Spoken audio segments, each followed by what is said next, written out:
Hello everybody, and this is Chaos with Chaos Esports Productions, bringing you another not a Bronze to Masters League, back to the basics series. We are going to be looking at PvZ builds today. I got a request from one of you wonderful viewers in the comments of the last video, requesting to do more build-oriented games, or basically opening strategies, things like that. And since my PvZ record tends to be my highest, I figured I would go ahead and start with that. So let's go ahead and get right into it. Now, the next couple episodes are going to be more of these build style videos. I'm going to go through each matchup, and then depending on if a matchup has multiple ways you can play it, I might do one or two different openings for that matchup. So we'll just play it by ear, see how things are going. But that's going to be the general gist for the upcoming episodes. And then once I finish with Protoss, we will definitely dive into Zerg and Terran, because I still don't know how to play them, and I feel like I should learn it at this point. So PvZ, I tend to go for a gateway expand type build. 9 pylon as usual, and then a 13 gateway. Screwed up my rally point. After I throw down my gateway, now the Naniwa build that was seen in Dreamhack, I think it was a little over 6 months ago, I still pretty much utilize that to its full potential, but for the most part I do one thing a little bit differently, and that is Scout. It's a little bit safer, and overall just tends to be a lot easier to deal with. So we'll go ahead and throw that pylon there. But yeah, so going to be going for normal pylon timing, our gateway, get our cybernetics core up, and then basically what we're going to do is once our cybernetics core finishes... Ooh, hello. I sent the wrong thing down there. I need to... Okay, yeah. Once the cybernetics core finishes, we will be getting out our mothership core. Now, I am going to go ahead and start building a zealot, because this is about the time that a 6 pool would start to show up. And then, since I'm not seeing a 6 pool, I chrono boost into the Nexus as opposed to the gateway. And I'll go ahead and get ready to go down and expand.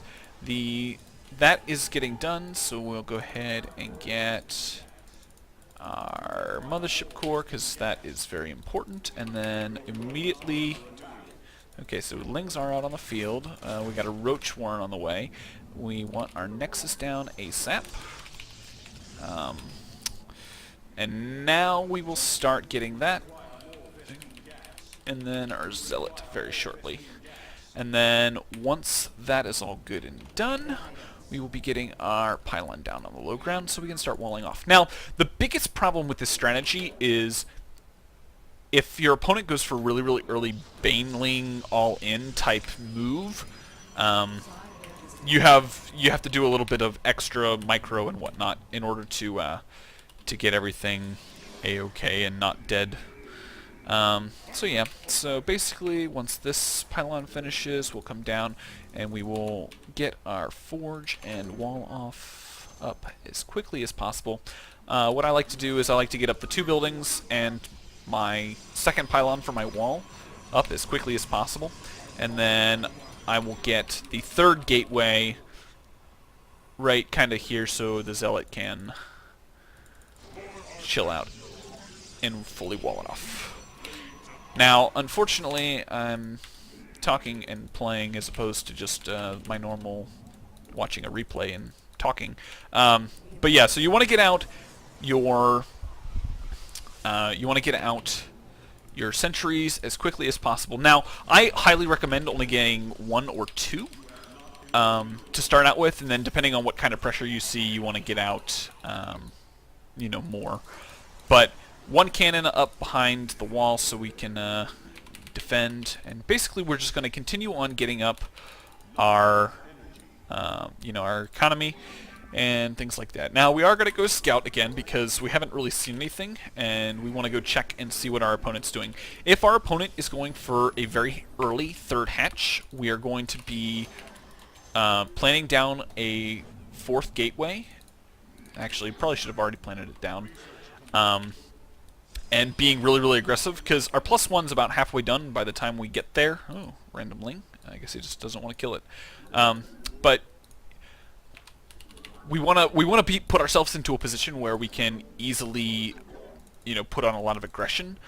Because if they're taking a third, then they're spending a lot of resources on getting up their economy so they can get their 70 drones and, get on with their production. Should have gotten those up a little earlier. And this is about the time, actually, we should probably also go ahead and start thinking about getting our robo down and start thinking Colossus Tech. I like playing Colossus Tech, but this is the general gist of the opening. So we haven't seen a third, so we're going to sit back and build up units back at home, because the likelihood of seeing pressure is probably fairly good. I gotta make sure I don't get pylon blocked. Go ahead and build 2, because we kind of are. But yeah, so that's the general gist of this build. Now, what are kind of some of the strong points and the weak points to this? Well, as far as strong points, you can hit with a very, very early +1 timing. It's kind of like a 4-gate +1 timing that you hit. Now, as we can see, we see kind of a baneling bust going on. So we're going to force field the ramp such that we don't have to deal with those banelings, and all is well in the world. Now, granted, this is a medium AI, so, whatever. But yeah, so that's the general gist. If you see that kind of baneling bust style, there's a good chance there are probably going to be a lot more banelings than there were in that little assault. And that is where, once you defend that off, you can either, depending on how much damage gets done, you can either just go counterattack and win, or move on to taking a really, really early third. Because obviously he spent a lot of larva and a lot of effort into that single one attack, and he's not going to have the resources to do what he wants to do, which is expand and get his economy back to a reasonable position. So I should have also brought a probe with this army.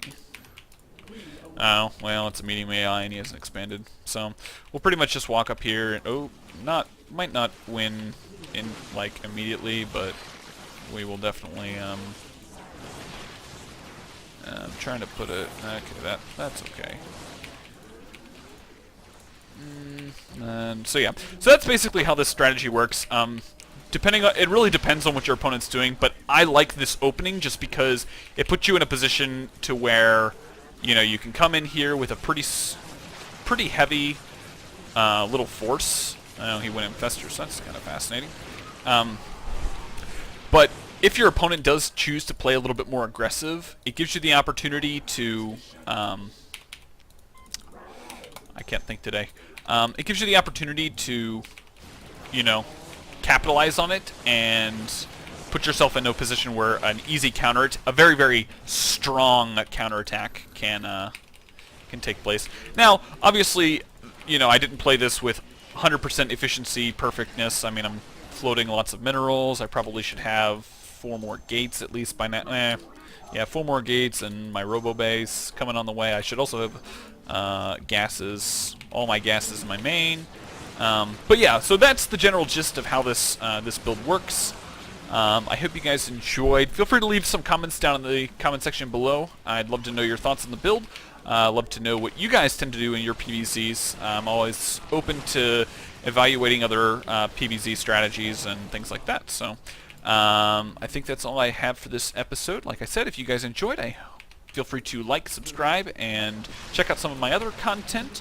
Also, feel free to check me out on Twitch. I haven't been streaming so much as of late, but I do stream when I do have time. Work has been absolutely busy. And so yeah, so that's all I've got. So I hope you guys enjoyed. Like I said, leave comments down below. Let me know what you guys want to see. Obviously, we've got still PvT and PvP to go, but I will see you guys all in the next game.